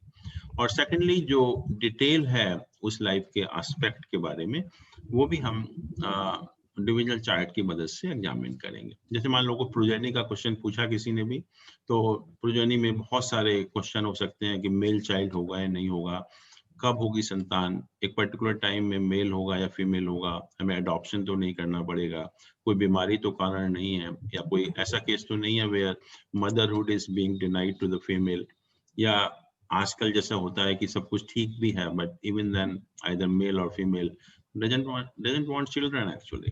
तो वो भी सारे केसेस जो भी पॉसिबल है डिटेल उस लाइफ के एस्पेक्ट के बारे में, वो भी हम डिविजनल चार्ट की मदद से निकाल लेते हैं। फिर जो डिविजनल चार्ट को जो देखने के जो बहुत ही कॉमन प्रिंसिपल्स हैं वो हम लोगों ने वैसे डिस्कस कर चुके हैं, but just for revision purpose इसमें हम वर्गोत्तम प्लैनेट का कंसेप्ट यूज करते हैं। और वर्गोत्तम प्लैनेट के बारे में कहा गया कि जब कोई भी प्लैनेट लग्न चार्ट में और किसी भी डिविजनल चार्ट में एक ही राशि में, नॉट हाउस, एक ही राशि में होता है, तो हम कहते हैं कि वो प्लैनेट वर्गोत्तम होता है।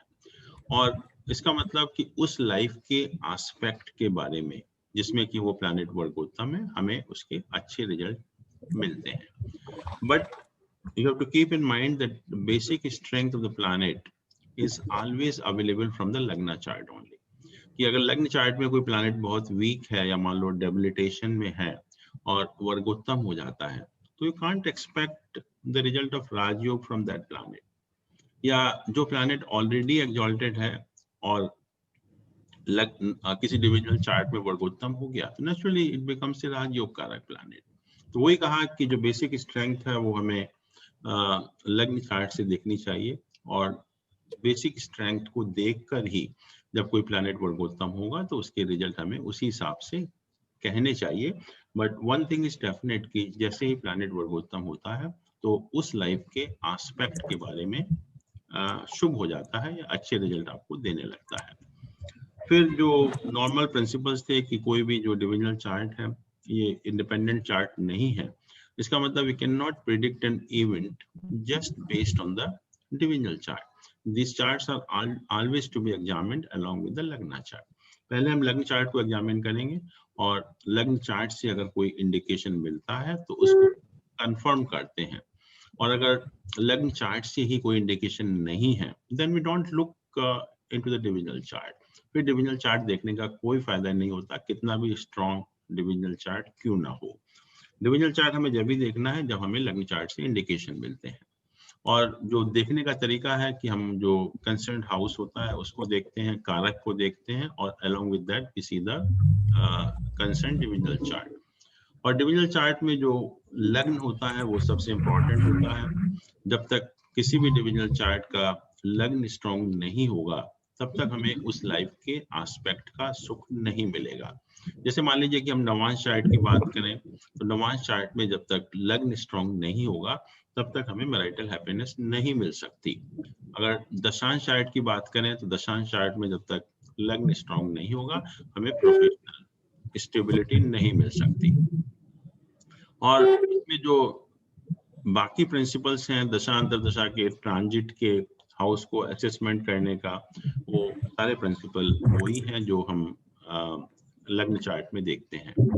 और एक दो जो पॉइंट हैं कि जो किसी भी डिविजनल चार्ट में कोई प्लैनेट अगर डेबिलिटेशन में होता है, उसकी जब दशा ऑपरेट होती है तो हमें उस लाइफ के एस्पेक्ट के बारे में कुछ ना कुछ प्रॉब्लम हो जाती है, भले ही लग्न चार्ट में उस प्लैनेट का उस लाइफ के एस्पेक्ट से संबंध हो अथवा ना हो।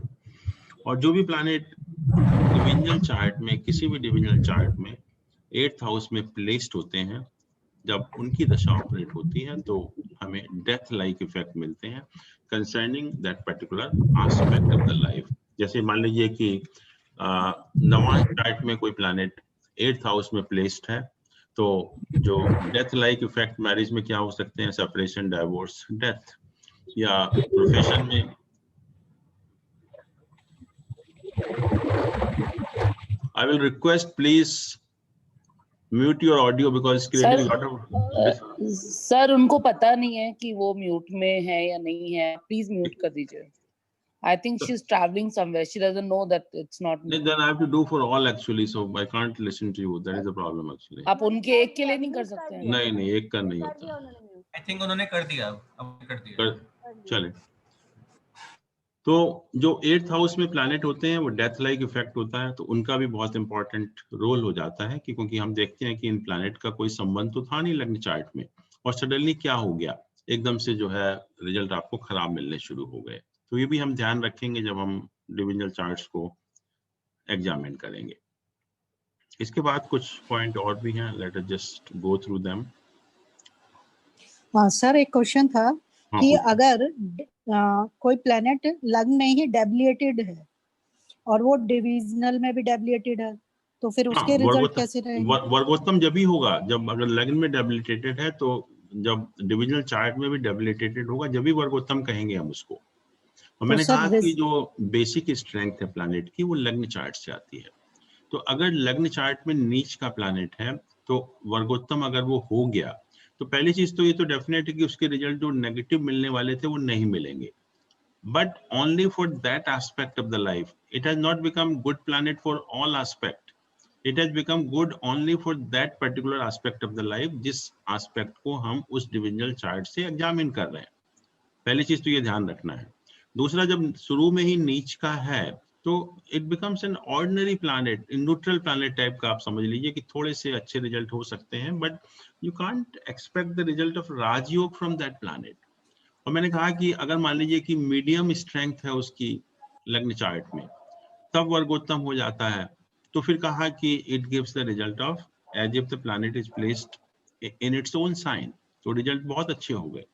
और अगर लग्न चार्ट में ही स्ट्रॉन्ग है, मान लीजिए एक्सॉल्टेड है, in place of debilitation the planet is exalted and it is vargottam also, then definitely it will become a rajyog karak for that aspect of the life, बहुत स्ट्रॉन्ग हो जाता है। तो ये ध्यान रखिए कि जो अगर लग्न चार्ट में उसकी स्ट्रेंथ बहुत ज्यादा नहीं है तो बहुत अच्छे रिजल्ट आप एक्सपेक्ट नहीं कर सकते, just like neutral planet, average planet हो जाएगा बहुत। हाँ मतलब सर बुरे रिजल्ट नहीं देगा। बुरे नहीं देगा, that is definite, because nobody has said कि प्लैनेट वर्गोत्तम होगा खराब रिजल्ट देता है, under no circumstances okay sir. It will. But one thing you have to keep in mind कि जब हम अच्छे रिजल्ट की बात कर रहे हैं, it is only concerning to that aspect of the life, not in general.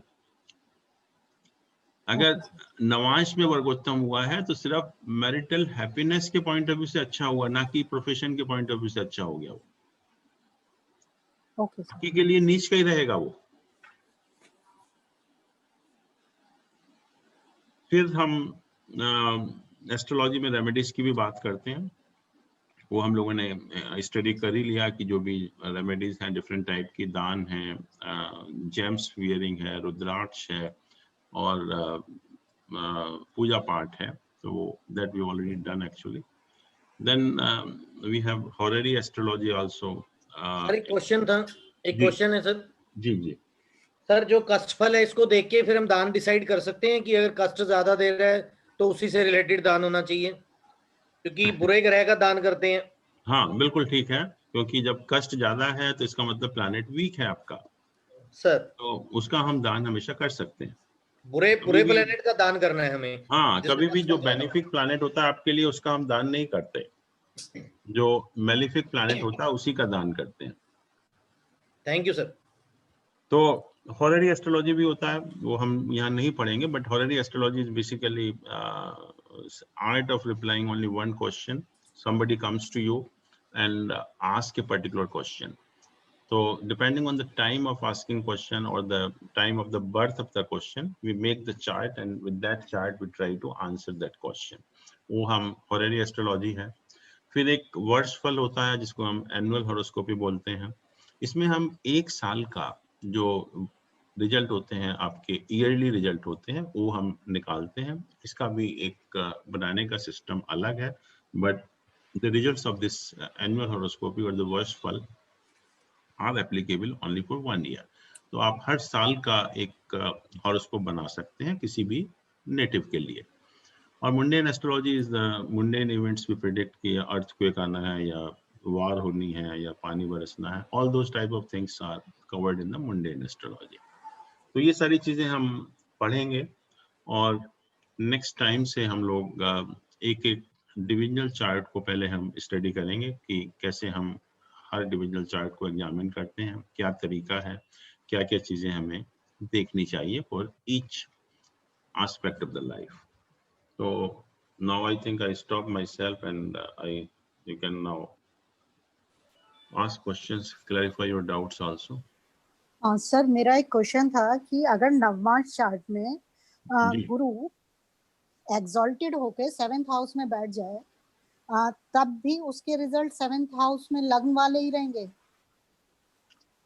देखिए, नवांश चार्ट में और लग्न चार्ट में बहुत अंतर है।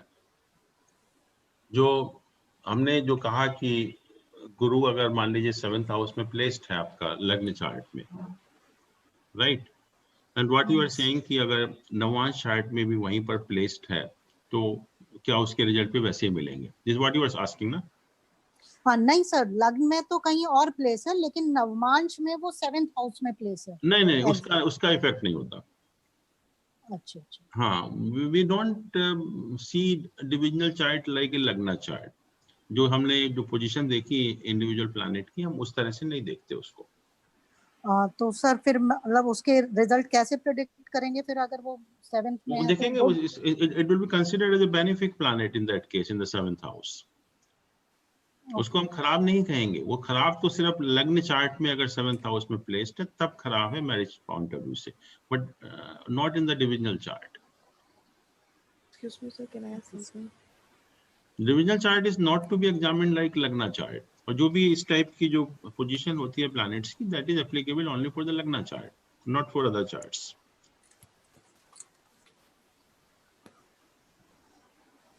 Sir, can I ask something? हाँ, why not, please. So I have two queries. Actually, I am not very much aware about Shatbal and Rashmi Kiran. जी, Probably I couldn't get those on the videos or something. तो मुझे हाँ, उसके नहीं, बारे में षटबल कुछ में क्या बता करते हैं हम दीजिए। लोग, अभी डिस्कस नहीं किया हम लोगों ने, बट षटबल में हम लोग हर प्लैनेट की स्ट्रेंथ निकालते हैं फ्रॉम डिफरेंट एंगल्स। तो हम लोग उसको डिस्कस भी करेंगे कौन कौन से एस्पेक्ट हम कंसिडर करते हैं while calculating the strength of each planet. But just for the time, you can see that in your horoscope and any computer horoscope, one full page is devoted to this strength of the planet as well as the strength of the house also. तो उससे हम देख सकते हैं, but we will discuss in detail also कि हम क्या क्या एस्पेक्ट हम कंसिडर करते हैं इन चीजों में. And रश्मि किरण. हाँ, रश्मि किरण का तो जो आपको थर्ड पेज पर कंप्यूटर हॉरोस्कोप में निकाला हुआ होता है, उसको हम निकालने का तरीका नहीं डिस्कस करेंगे. What I told you that we will see only the total Rashmi Kiran. Rashmi Kiran is basically another method of finding the strength of each planet. It's basically in the Parashar system, they have mentioned the method of finding out the Rashmi of each planet. But we are concerned with the total Rashmi Kiran of each planet. And what I told you that gives you is just a life index of a native. कि अगर रश्मि किरण ज्यादा होंगी तो उसका जो life का status होगा बहुत अच्छा होगा, और 25 रश्मि किरण है that are suppose to be normal, but 25 से जितनी भी ज्यादा होंगी उतना ही अच्छा जो है उस व्यक्ति का स्टेटस होगा. बट उल्टा सही नहीं है कि अगर रश्मि किरण किसी की कम है then you can't say कि उसका स्टेटस ठीक नहीं है, because status depends on so many other factors also, कि कितने आपके राजयोग हैं, कौन कौन से योग हैं. तो बट अगर ज्यादा है तो डेफिनेटली उस व्यक्ति का जो स्टेटस होगा बहुत अच्छा होगा. And sir, which software have you prescribed for this? Pardon? Software कौन सा बताया सर आपने? आप इसमें जो ये क्या नाम है इसका, जगन्नाथ होरा आप डाउनलोड कर सकते हैं, फ्री का सॉफ्टवेयर है वो किसी भी उससे इंटरनेट से. तो that is a quite good and reliable software actually. तो हमारे जगन्नाथ होरा में रश्मि किरण का मेंशन नहीं कर रखा है. हाँ, उसमें रश्मि किरण नहीं है एक्चुअली में, but because it's a free software so they don't give all the thing. Parashar light में बहुत डिटेल में सब कुछ है. तो राजेश जी आप इनको प्रोवाइड करिए ना, आप तो बना रहे हैं, क्या कर रहे हैं आप उसमें? मैंने फ्रेंचाइजी ली है सर उसकी. अच्छा. हाँ जी, उसमें सारा है, ये बहुत ज्यादा डिटेल में. मैं शेयर करूंगा अभी ग्रुप में. हाँ, तो एक बार ग्रुप में शेयर कर दीजिए उनको and let them know. Okay. हाँ सर, मेरा एक क्वेश्चन है. कितनी कॉस्ट है उसकी अगर कोई लेना चाहे? अगर प्रोफेशनल है जो वो 23,600 का है सर. नहीं, प्रोफेशनल नहीं, अपने पर्पस के लिए मान लो तो 10,500 का है सर, जो अपने यूज का हो जाएगा काफी. अच्छा. जो ये 23,600 का है, इसमें तो रिसर्च लेवल भी है सर. नहीं, उसकी अभी जरूरत किसको है? तो रिसर्च लेवल किस उस पे है? उसमें काफी कुछ फीचर्स है, मैं शेयर करता हूँ अभी ग्रुप में. अच्छा. ओके. हाँ सर, मेरा एक क्वेश्चन था जी. कि जैसे लग्न में मतलब वृश्चिक राशि है जी. हेलो. हाँ बताइए. लेकिन वो जो है 9.52 पे है. नहीं, व्हाट इज 9.52? जो उसकी स्ट्रेंथ है वो सर, उसकी स्ट्रेंथ कहेंगे डिग्री है 9.2. हाँ 9.52 उसकी डिग्री है, लग्न तो की डिग्री. सर हम उसमें मतलब हाँ जी, हाँ, तो उसमें हम लिब्रा का भी जो उसमें कैरेक्टरिस्टिक हैं वो मेंशन करेंगे या सैजिटेरियस की करेंगे? नहीं, उसमें सैजिटेरियस और लिब्रा कहाँ से आ गया? एक स्कॉर्पियो कहा ना आपने पहले? हाँ, मैंने स्कॉर्पियो कहा, लेकिन वो मतलब जैसे एक तरह से 9.52 डिग्री है और 15 मिड होना चाहिए, तो किस तरीके से निकालें कि उसमें मिड नहीं होना चाहिए? वो बेसिकली जो that is the mid point of the first house. तो आप ये कहेंगे कि असेंडेंट जो है आपका स्कॉर्पियो साइन है, तो उसमें तो कैरेक्टरिस्टिक उसी की होंगी स्कॉर्पियो की, उसका हाउस से मतलब नहीं है. कैरेक्टरिस्टिक में जहां तक उसमें दो राशियों की कैरेक्टरिस्टिक आ जाती है ना शायद. जब वो बिल्कुल स्टार्टिंग पॉइंट पर होता है, मान लो 0 डिग्री का लग्न है, just when it is transiting from one sign to another sign, तब जो आप कह रहे हैं जब वो प्रॉब्लम आएगी. या 9.52 is not a starting point, it is almost in between actually. तो उसमें आपका सारा स्कॉर्पियो साइन की ही कैरेक्टरिस्टिक्स आएंगी, नॉट उसकी सैजिटेरियस से लिब्रा की आएंगी. तो 27 से 3 मान लें सर हम, अगर ऐसा होता है तो 27 से 3 डिग्री, 27 से 3 डिग्री 3। हाँ, शुरू में जब कोई है तब उस टाइम हम मान, not just at the junction point, जब ट्रांजिट हो रहा है, चेंज हो रहा है, उस टाइम ही प्रॉब्लम होती है। पर हेलो सर, पर ये संभावना हो सकती है ना, जैसे 9 डिग्री बता रही है लगन की, मिड पॉइंट हो गया तो हाँ, जो फर्स्ट हाउस का मिड पॉइंट हो गया। हाँ जी मिड, लेकिन जो इस तुला राशि में फर्स्ट पॉइंट शुरू हो सकता है लास्ट की डिग्रीज में 26 या 27 डिग्री में। नहीं, शुरू तो होगा, वो तो हाउस से मतलब है ना कि प्लैनेट की पोजीशन चेंज होने की बात है। She is talking about the characteristics, कि कौन सी कैरेक्टरिस्टिक होंगी उस व्यक्ति को। हाउस में तो जब भाव चलित बनाएंगे तो प्लैनेट की पोजीशन तो शिफ्ट हो ही सकती है। हाँ जी हाँ, लेकिन जैसे फर्स्ट हाउस है ना, वो वहाँ हो सकता है तुला राशि से शुरू होगा क्योंकि 9 डिग्री है। हाँ, first house, any house can cover 2 science, उसमें तो कोई प्रॉब्लम नहीं। हाँ। तो उसका जो इम्पैक्ट होगा वो प्लैनेट की पोजीशन पर ही होगा, ना कि उसकी कैरेक्टरिस्टिक्स पर। हाँ, कैरेक्टरिस्टिक तो वृश्चिक राशि के ही माने जाएंगे। बिल्कुल बिल्कुल बिल्कुल। सर प्लैनेट पे क्या असर आएगा फिर उसका? नहीं, कोई प्लैनेट शिफ्ट हो सकते हैं, क्योंकि जैसे मान लीजिए कहा कि ये मिड पॉइंट है, ये जो 9 है डिग्री का, वो mid point of the first house है। तो उससे अगर हम 15 डिग्री पहले लेंगे तो नेचुरली वो जो लिब्रा साइन में जा रहा है आपका फर्स्ट हाउस, फर्स्ट हाउस जो है लिब्रा साइन से शुरू हो रहा है। तो कोई प्लैनेट अगर लिब्रा साइन के एंड में है, या मतलब इसके स्टार्टिंग पॉइंट में, तो उस प्लैनेट की पोजीशन शिफ्ट हो सकती है। हाँ, मानो स्कॉर्पियो में कोई अगर लास्ट की डिग्री पे है तो वो सेकंड हाउस में आ जाएगा, सेकंड हाउस में चला जाएगा। बिल्कुल सही। हाँ जी।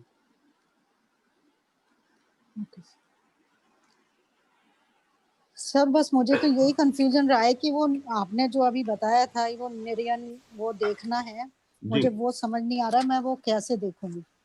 आप समझने की जरूरत नहीं, आप सिर्फ नेरियन भाव चलित को कंसिडर करिए, जो प्लैनेट की पोजीशन देखने के लिए कि डिफरेंट हाउसेज में किस हाउस में है। तो जो भी नेरियन भाव चलित है, that gives you the correct position, actually exact position. और जो भाव चलित वैसा है, that is based on the average position of each house. Sir एक बेसिक कंफ्यूजन है जी। जैसे हमने अभी इस लेक्चर के बिगिनिंग में डिस्कस किया कि मून, सन और लग्न में से जो स्ट्रॉन्ग होता है उसका वाले चार्ट को देखना चाहिए। राइट, लेकिन ज्यादातर जितने भी सॉफ्टवेयर्स हैं या जब भी कोई भी चार्ट देखते हैं, वो जनरली हर कोई लग्न को ही देखता है। मेरे ख्याल से ये वाला एस्पेक्ट सब इग्नोर कर देते हैं। हाँ, इग्नोर कर देते हैं, बट एक्चुअल में तो वही है। बट जो ये भी कहा गया, जैसे मैंने बताया था, कि जो एक्चुअल में मिलता है वो लग्न चार्ट वाला ही मिलता है। अगर आपको एक्चुअल में एप्टीट्यूड देखना है या सोल लेवल पे आपको क्या चीज पसंद है, तो then you see moon and the sun chart. किसी मान लो बच्चा है कोई भी, और उसका आपको एप्टीट्यूड देखना है कि हमें किस कोर्स में उसको भेजना है, एजुकेशन हमें किस टाइप की देनी है। Right, you see the aptitude कि मून चार्ट से आप देखिए, तो that will be more beneficial. Okay. Sir one more question. जी। अच्छा, ये चंद्रमा और शुक्र का जब युति बनती है तो वो भाग्य भंग योग बनता है क्या? मून एंड वीनस का ऐसा कुछ तो नहीं है, बट इट ऑल डिपेंड्स कि वो किस हाउस में है और किस हाउस के लॉर्ड। 9th हाउस में अगर दोनों साथ बैठे हैं तो सर तब क्या होगा? It's a good placement, but I don't think, because there are hundreds of yogas. हो सकता है कोई योग बन भी रहा हो, but that is a good position actually. Both sitting together in the 9th house with Venus exalted. It's a good position actually. Okay, thank you sir.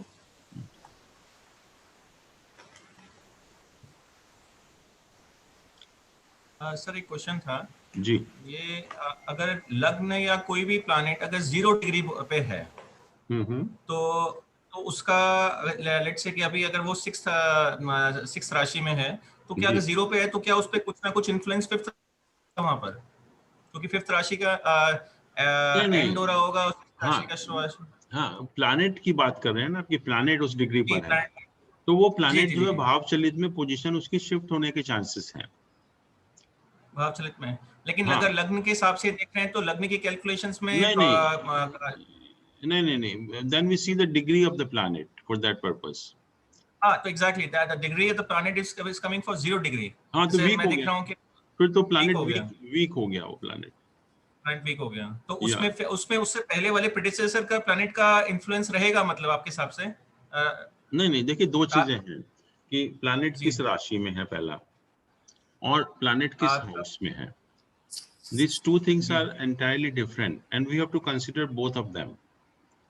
कि किस साइन में है और किस हाउस में है, और दोनों को कंसिडर करके ही हम कोई रिजल्ट प्रेडिक्ट करते हैं. मान लीजिए कोई प्लैनेट नीच का है और लग्न में बैठा हुआ है फर्स्ट हाउस में, तो it will give you some results. हो सकता है 20-25% रिजल्ट आपको मिल जाए. लेकिन अगर एक उच्च का प्लैनेट भी अगर त्रिक हाउस में बैठ जाता है तो उसके रिजल्ट 0 हो जाते हैं. तो इसलिए दोनों ही मैटर करते हैं कि किस साइन में है और किस हाउस में है. तो जैसे excuse me, can I ask? जी सर, वृश्चिक लगन की कुंडली में 6th हाउस में फर्स्ट साइन होगा, फर्स्ट साइन होगा, बिल्कुल है ना? तो उसमें मंगल और शनि दोनों बैठे हैं, तो हाँ मंगल उच्च का होने के बावजूद नेगेटिव रिजल्ट्स देगा या बिल्कुल 0 रिजल्ट्स हो जाएंगे? देखिए ये जो 6th हाउस के कारक हैं दोनों प्लैनेट, जी, मंगल और Shani, in the 6th house they may not be bad actually, they are supposed to be good planet. और भाव चलित में मंगल यहाँ से निकल के 5th हाउस में चला जाता है. हाँ तो ठीक है, मतलब 5th हाउस में आ गया मंगल वैसे भी, तो it will become strong now. हाँ it will become stronger, but 6th house के लिए तो अच्छा ही था 6th हाउस में भी. ओके, तो मिक्स्ड रिजल्ट तो देगा ना, फर्स्ट 5th के भी देगा और 6th के भी देगा. आपको क्या रिजल्ट मिलेंगे कि आप कहेंगे कि Mangal is placed in the Aries sign in the 5th house, not 6th house. अच्छा, जो एक एरीज साइन में बैठकर मंगल 5th हाउस में बैठकर रिजल्ट देगा वो देगा, and it's very good result as far the 5th house is concern. It becomes very good in that case. क्योंकि सर वो केंद्र का स्वामी होके त्रिकोण वाले, बिल्कुल, this is what I am saying कि it's very good Rajyoga in that case. It will give you good results. So can I ask? Ji.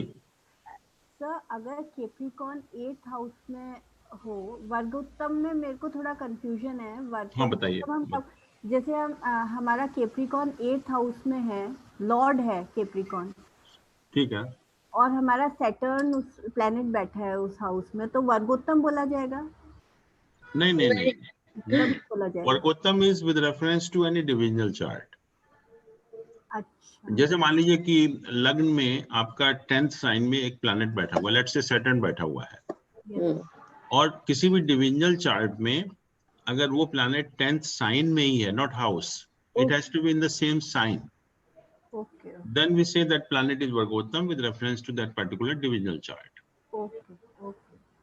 Thank you, sir.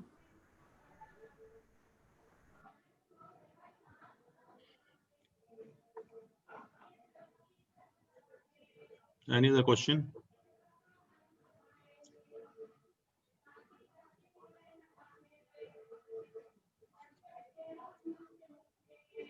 Okay, I think there is no question. So from the next time, we will start discussing the divisional chart. We will start with the Hora chart, which is a chart for the wealth.